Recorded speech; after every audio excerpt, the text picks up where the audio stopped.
Exactly what transpired here on the bottle ship is still uncertain. Here's what we do know. The equipment we thought had been destroyed is operational again.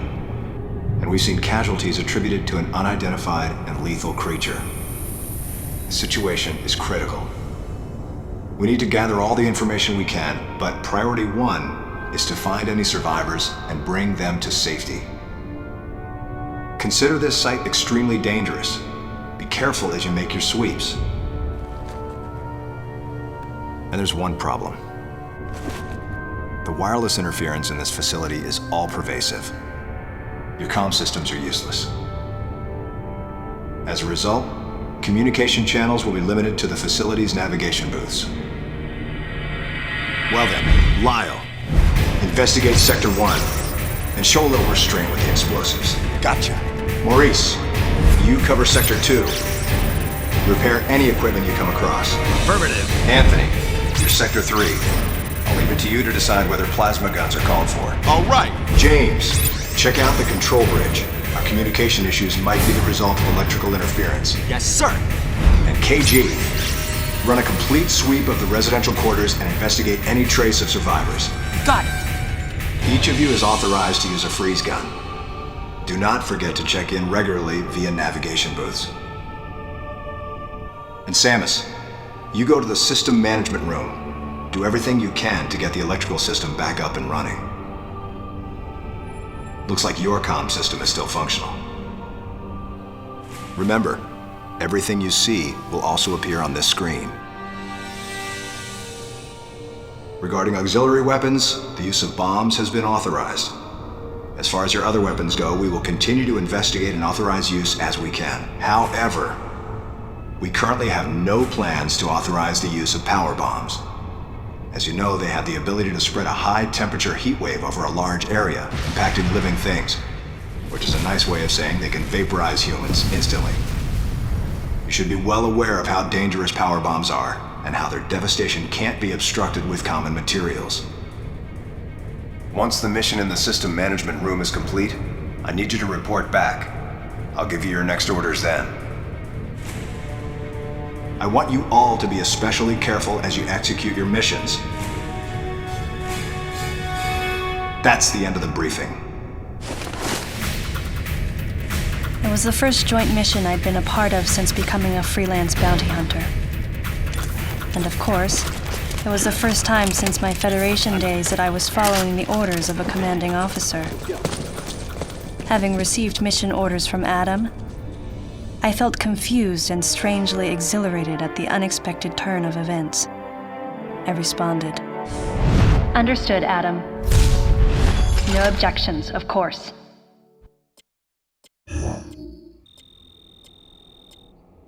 Thank you for telling me where I need to go. Yay! In morph mode, place bombs by pressing 1. Okay.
just noticed the missile tank only gave me one more missile.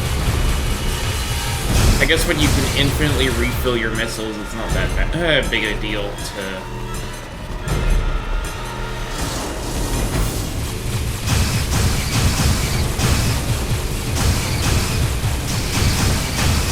Speaking of, I think I'm supposed to do some, use the missiles on this thing.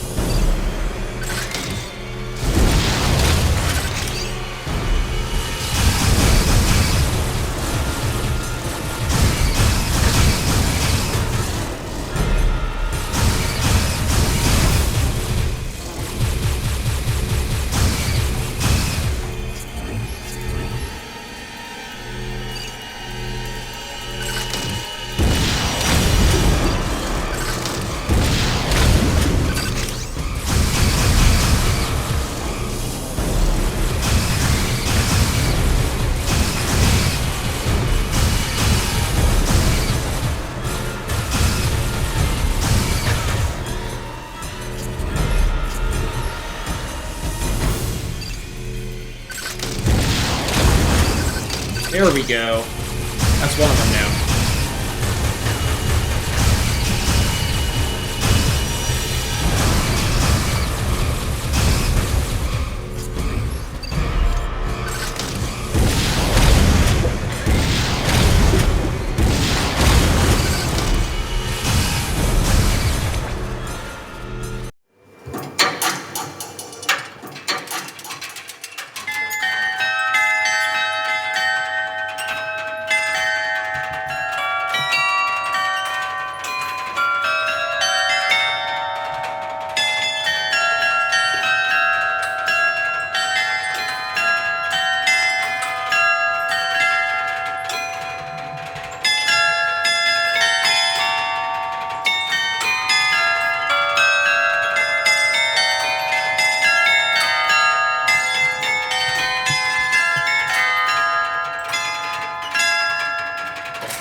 Samus, go through the hatch on your right and head towards Sector 1. Lyle went ahead to secure a route to a facility of interest.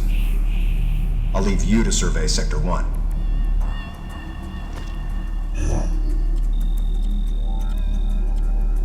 Okay then.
There we go.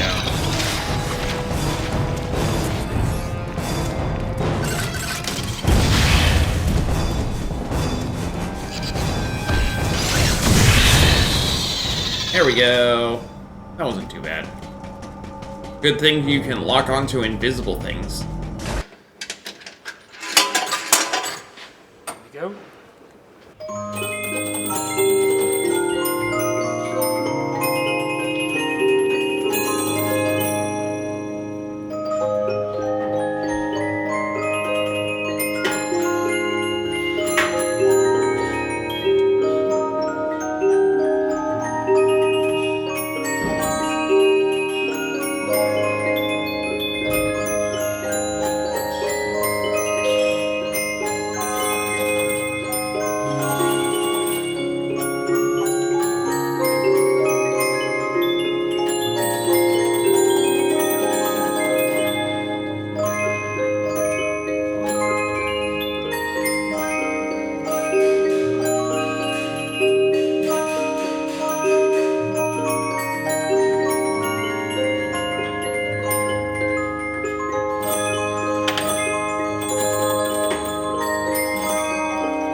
Okay.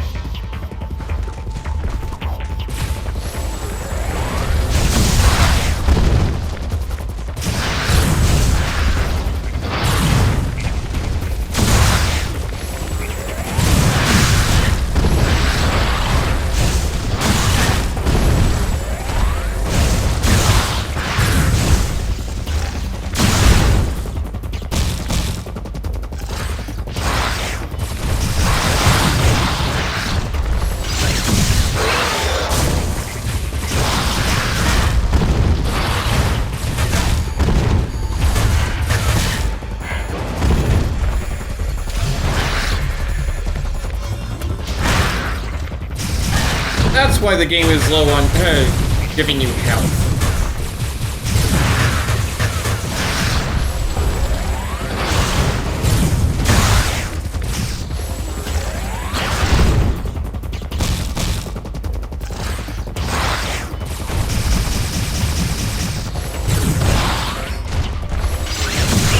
I was wondering why the game was so lax on giving me health. Because you can just get it infinitely.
Hello, I'm Dragon Rider Luke. I'm a Christian streamer, and I'm always up for a friendly chat about my faith. I also think that it's important that people read or hear the Word of God frequently, so the next 5 minutes or so will be a chapter from the Bible. 2 Samuel 21. Now there was a famine in the days of David for 3 years, year after year, and David sought the face of the Lord. And the Lord said, "There is blood guilt on Saul and on his house, because he put the Gibeonites to death." So the king called the Gibeonites and spoke to them. Now the Gibeonites were not of the people of Israel, but of the remnant of the Amorites. Although the people of Israel had sworn to spare them, Saul had sought to strike them down in his zeal for the people of Israel and Judah. And David said to the Gibeonites, "What shall I do for you, and how shall I make atonement, that you may bless the heritage of the Lord?" The Gibeonites said to him, "It is not a matter of silver or gold between us and Saul or his house, neither is it for us to put any man to death in Israel." And he said, "What do you say that I shall do for you?" They said to the king, "The man who consumed us and planned to destroy us, so that we should have no place in all the territory of Israel, let 7 of his sons be given to us, so that we may hang them before the Lord at Gibeah of Saul, the chosen of the Lord." And the king said, "I will give them." But the king spared Mephibosheth, the son of Saul's son Jonathan, because of the oath of the Lord that was between them, between David and Jonathan the son of Saul. The king took 2 of the sons of Rizpah, the daughter of Aia, whom she bore to Saul, Armani and Mephibosheth, and the 5 sons of Merab, the daughter of Saul, whom she bore to Azriel, the son of Barzillai the Maholathite, and he gave them into the hands of the Gibeonites, and they hanged them on the mountain before the Lord, and the 7 of them perished together. They were put to death in the first days of harvest, at the beginning of barley harvest. Then Rizpah, the daughter of Aia, took sackcloth and spread it for herself on the rock, from the beginning of harvest until rain fell on them from the heavens. And she did not allow the birds of the air to come upon them by day, or the beasts of the field by night. When David was told what Rizpah, the daughter of Aia, the concubine of Saul, had done, David went and took the bones of Saul and the bones of his son Jonathan from the men of Jabesh Gilead, who had stolen them from the public square of Bethshan, where the Philistines had hanged them, on the day the Philistines killed Saul on Gilboa. And he brought up from there the bones of Saul and the bones of his son Jonathan, and they gathered the bones of those who were hanged. And they buried the bones of Saul and his son Jonathan in the land of Benjamin and Zelah, the tomb of Kish his father. And they did all that the king commanded. And after that, God responded to the plea for the land. There was war again between the Philistines and Israel, and David went down together with his servants, and they fought against the Philistines. And David grew weary. And Ishbi-Benob, one of the descendants of the giants, whose spear weighed 300 shekels of bronze, and who was armed with a new sword, thought to kill David. But Abishai the son of Zeruiah came to his aid, and attacked the Philistine and killed him. Then David's men swore to him, "You shall no longer go out with us to battle, lest you quench the lamp of Israel." After this there was again a war with the Philistines at Gob. Then Sibbecai the Hushathite struck down Saph, who was one of the descendants of the giants. And there was again war with the Philistines at Gob. And Elhanan the son of Jer-Oregim, the Bethlehemite, struck down Goliath the Gittite, the shaft of whose spear was like a weaver's beam. And there was again war at Gath, where there was a man of great stature, who had 6 fingers on each hand and 6 toes on each foot, 24 in number, and he also descended from the giants. And when he taunted Israel, Jonathan the son of Shimei, David's brother, struck him down. These 4 were descended from the giants of Gath, and they fell by the hand of David and by the hand of his servants. May God bless the reading of his word.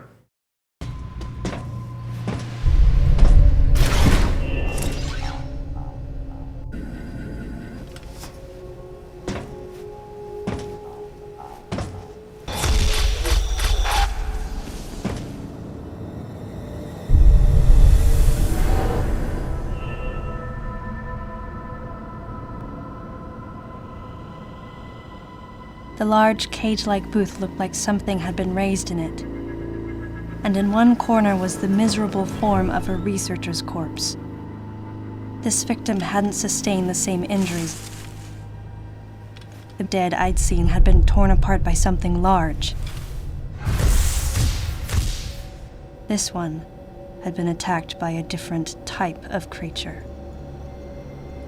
And as I studied the violence this creature had wrought, I felt something in the air, the presence of a dark intelligence.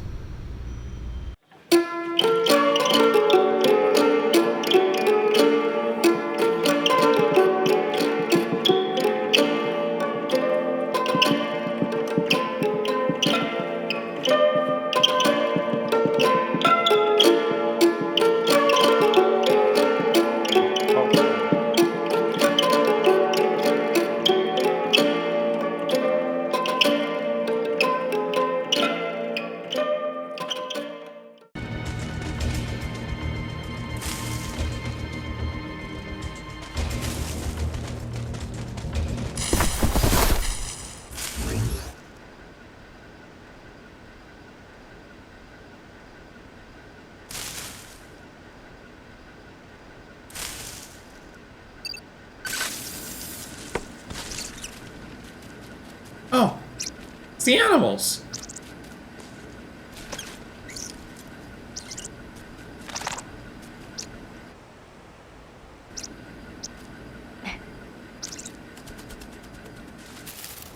I'm not gonna hurt you. Samus, proceed through the hatch I just unlocked. Your next destination is a little further ahead.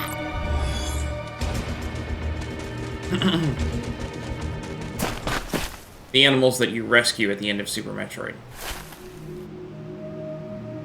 Why are you staring at me like that?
Oh, okay.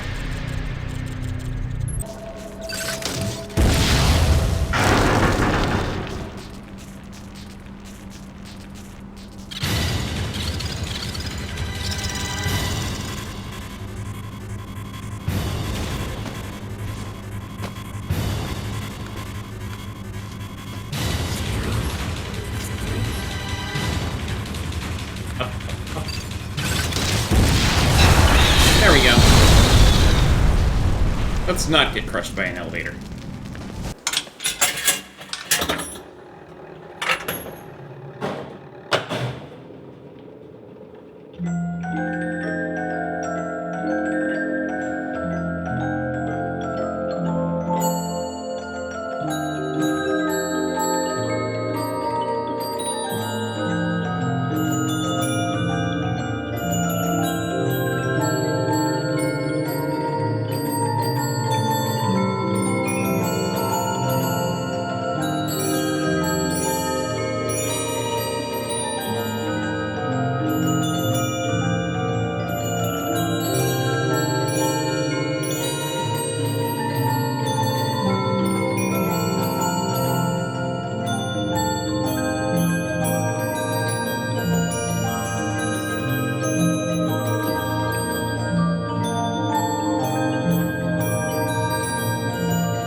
Holy cow, am I a long way from where I'm supposed to be.